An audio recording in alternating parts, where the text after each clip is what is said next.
जीवन का क्या मूल्य है? यह जो जीवन हम जीते हैं, इस जीवन की क्या कीमत है?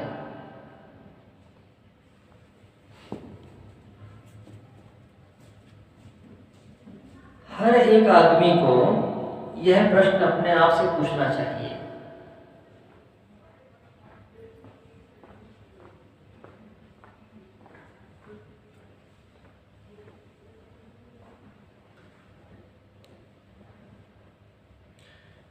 जितना तुम्हारी समझ है उतनी तुम्हारे जीवन की कीमत है।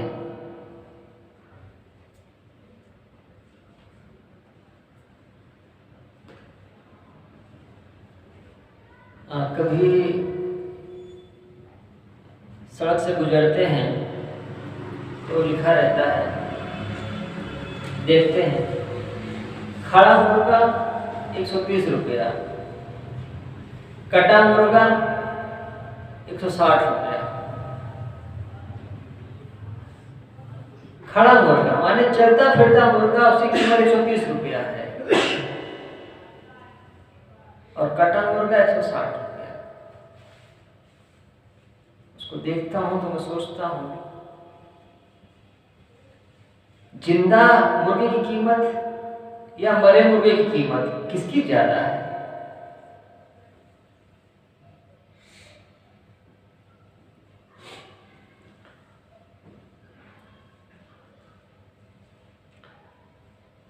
किसी पक्षी से पूछो तुम्हारे लिए आकाश क्या है, तुम कितना ऊंचा उड़ सकते हो?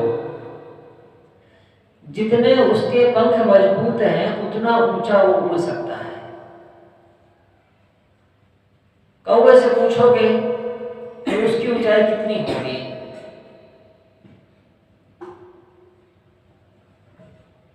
मोर से पूछोगे उसकी ऊंचाई कितनी होगी? चील से पूछोगे, गिद्ध से पूछोगे, बाज से पूछोगे, जिसके पंख जितने मजबूत होंगे वह उतना ही ऊंचा उड़ सकेगा। ऊंचाई उसके लिए है। हमारी जैसी समझ है उसी समझ से हमारा जीवन निर्मित होता है।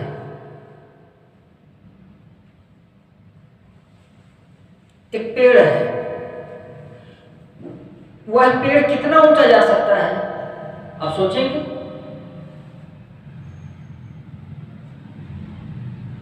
चूमने को तो आकाश तक जा सकता है, लेकिन जाएगा वो उतना ही जितना उसकी जड़ें गहरी होंगी।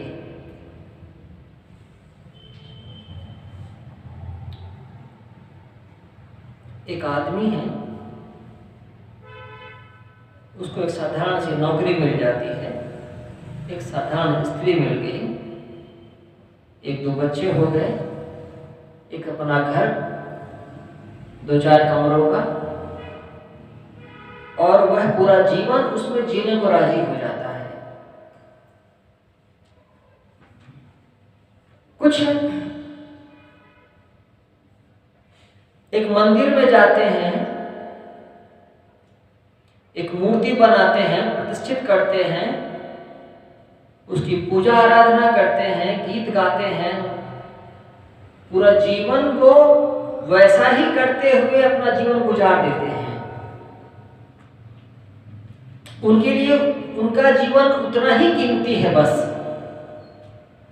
अगर कभी मंदिर जाने को ना मिले तो उनको थोड़ी बेचैनी होगी, थोड़ी छटपटाहट होगी।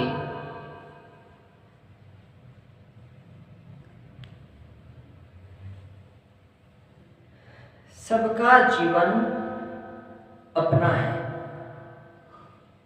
और जितनी उसकी समझ है, जितनी उसकी संवेदना है, जीवन का मूल्य उसके लिए उतना ही है। और सबकी संवेदना अलग अलग है, सबकी समझ अपनी है। एक कसाई है, वो सुबह सुबह, एकदम सुबह, जिसको लोग ब्रह्म मुहूर्त कहते हैं हिंदुओं के यहाँ, सुबह सुबह वो कसाई किसी जानवर को घसीट के लाता है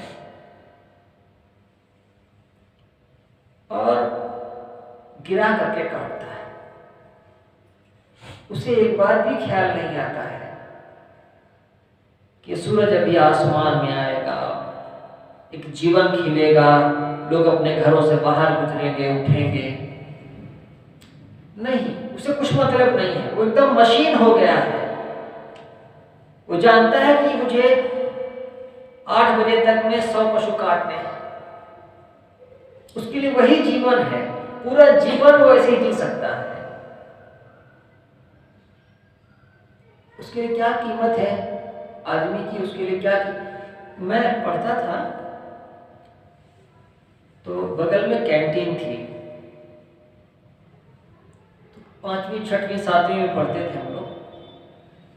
तो उस कैंटीन में समोसा वगैरह कुछ बिके तो इंटरवल में चले जाएं, कैंटीन से ले आए। वहीं बगल में एक दिन देखा एक छोटी सी लड़की 6-7 साल की रही होगी। वहां पर एक चिकन मुर्गा बिकता था। तो छोटी सी आर्मी की जगह थी, सेना की जगह, कैंटीन के बगल में। तो छोटी सी लड़की, उसके हाथ में अभी वो छुरी भी नहीं उठती थी, इतनी छोटी थी। और उसका भाई कहीं गया हुआ था जिसके साथ वो वहां आती थी। तो वह मुर्गी को, बच्चे को काट रही थी और वो काट नहीं पा रही थी। और वो देखना मन को एक पीड़ा और दर्द से भर गया। ये अभी जो ठीक से अब इसके हाथ से छुरी नहीं उठ रही है, यह जो है मुर्गा काटना सीख रही है। ये क्या समझेगी जीवन को? इसके लिए क्या कीमत है? इसलिए मैंने कहा कि जिसकी जितनी समझ है उसके लिए वो जीवन उतना ही है।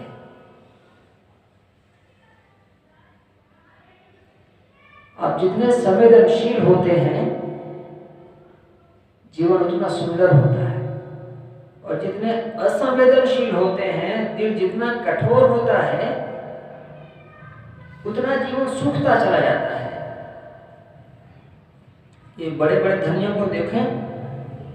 मुझसे एक वकील कहते थे कि हमारे बड़े वकील ने हमसे कहा, मुवक्किल का चेहरा देख करके फीस नहीं मांगना, उसकी पीठ देख करके मांगना। डॉक्टरों और वकीलों को मुवक्किल और मरीज का चेहरा देख करके फीस नहीं मांगनी चाहिए। पीठ देख, जब पीठ फेर ले तब।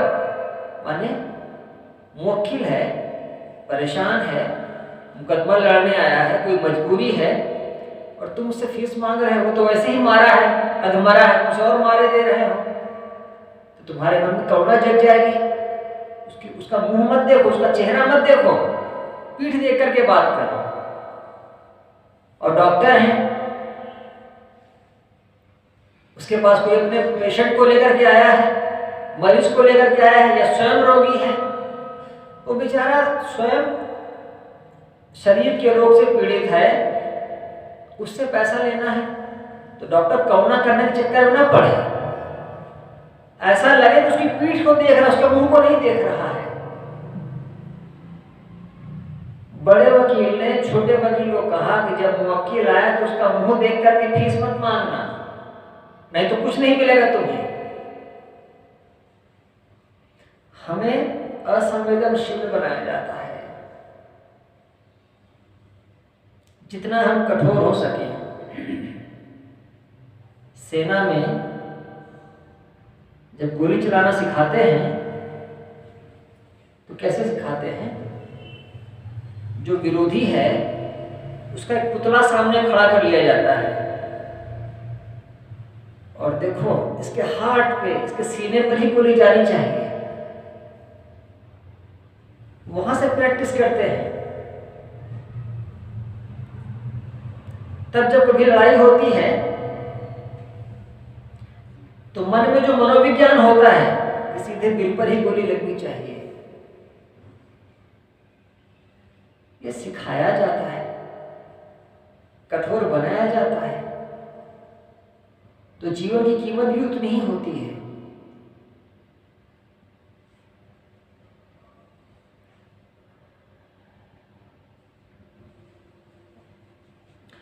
जो जितना कठोर होता है उसके लिए जीवन उतना ही खिलवाड़ होता है।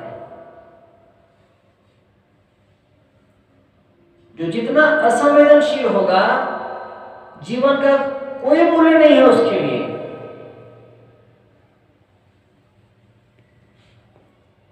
और जो कवि होता है, जो चित्रकार होता है, जो लेखक होता है, जो प्रेमी होते हैं, उनके लिए हर चीज मूल्यवान होती है। नदी के किनारे बैठना, घास पर चलना, बांसुरी बजाना, गीत गाना, सूरज को उदय होते हुए देखना, सूरज को अस्त होते हुए देखना, उसके चित्रों को बनाना, आहिस्ता बोलना, जितना मिल जाए उस पर राजी होना। क्यों? क्योंकि वो संवेदनशील है।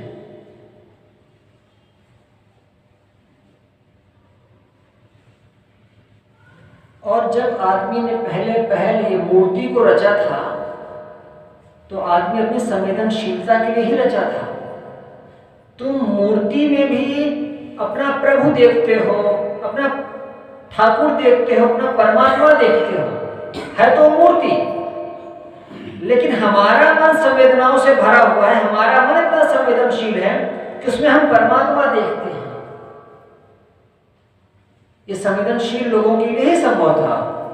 और हम जब असंवेदनशील होकर के जाते हैं, कठोर होकर के जाते हैं, तो सीधे सीधे हम हिसाब रखते हैं, देखो हमको ये दे दोगे तो हम तुम्हारा मंदिर ऐसे बना देंगे।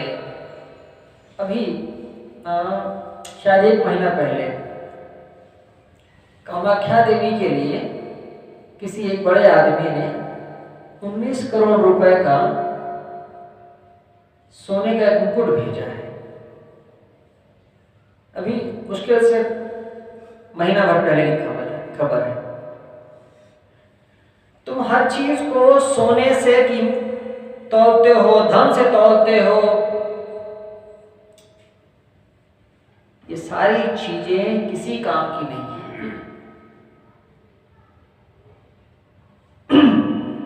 हमें होना चाहिए था संवेदनशील, हमें होना चाहिए दयालु, कृपालु, और हम एकदम उल्टा होते चले जाते हैं।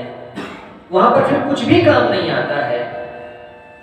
वो जो हम देवी देवता बनाते हैं वो भी फिर लड़ने झगड़ने में ही हमें काम आते हैं और कुछ नहीं।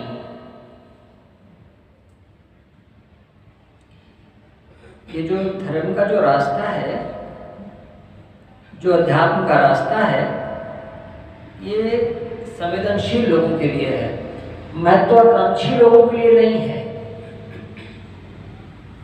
जिन्हें महत्वाकांक्षाएं हैं, जिन्हें दुनिया जीतनी है, जिन्हें दिखाना है दुनिया को कि हम बड़े योग्य हैं, हम बहुत कुछ कर सकते हैं, तो अच्छा है कि वो राजनीति में जाएं, अच्छा है कि वो प्रशासन में जाएं।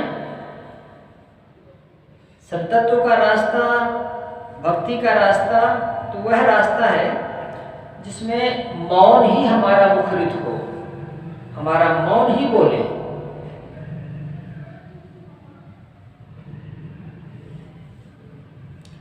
मैंने जो शुरू में पूछा, शुरू में प्रश्न किया, वो प्रश्न मेरा अपने आप से है कि जीवन का क्या मूल्य है, क्या अहमियत रखता है ये जीवन। कोई बहुत मतलब है, सांस लेते जाओ खाते जाओ, सांस लेते जाओ खाते जाओ, बूढ़े होते जाओ, चीजें इकट्ठी करते जाओ, इससे कोई बहुत मायने।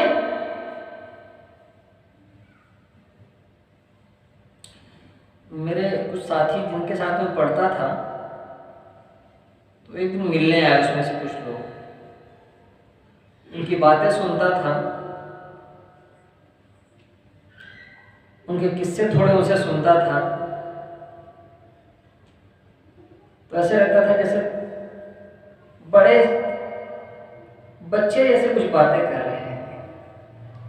बच्चे हैं, थोड़े बड़े हो गए हैं, दाढ़ी मूंछें अब सफेद हो गई हैं, बाकी ऐसा ऐसा कुछ नहीं है कि वो लालायित करे, ऐसा कुछ नहीं है जो सुन करके मन में खुशी हो कि हाँ तुम्हें अच्छा मिला। वो यात्राओं के बारे में बातें करते, अपने पैकेज के बारे में बातें करते, घर एक था अभी 2 कर लिया है, कोई 3 कर लिया है, बस ऐसी ही चीजें हैं। तो जब भी मेरे दोस्त यार आते हैं पहले वाले, मैं उनसे मिलता हूँ, बात करता हूँ, मैं हमेशा मेरे मन में भीतर होता है बहुत बचे बहुत बचे, कुछ ऐसा नहीं मिला इनको।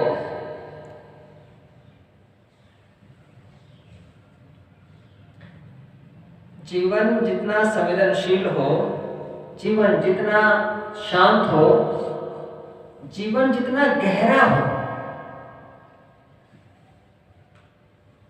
जीवन जितना गहरा हो उतना जीवन अर्थवान होता है।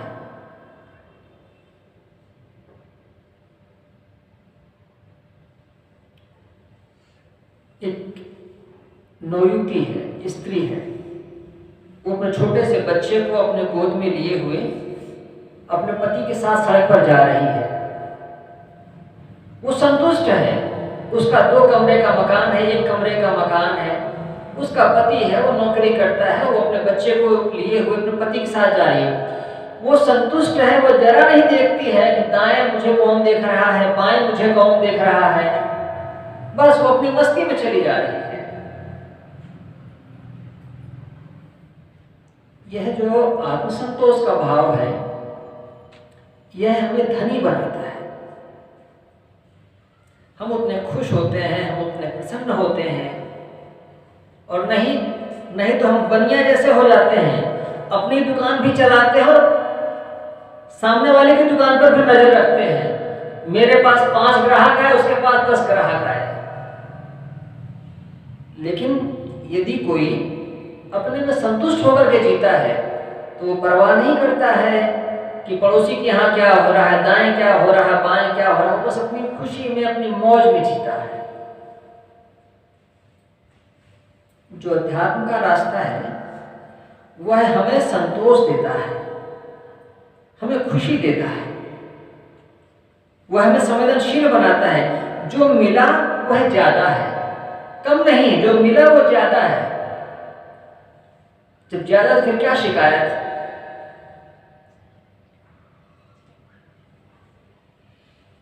हम अपने जीवन को समझें, क्योंकि नासमझी में और नशे में तो सब के सब जी रहे हैं।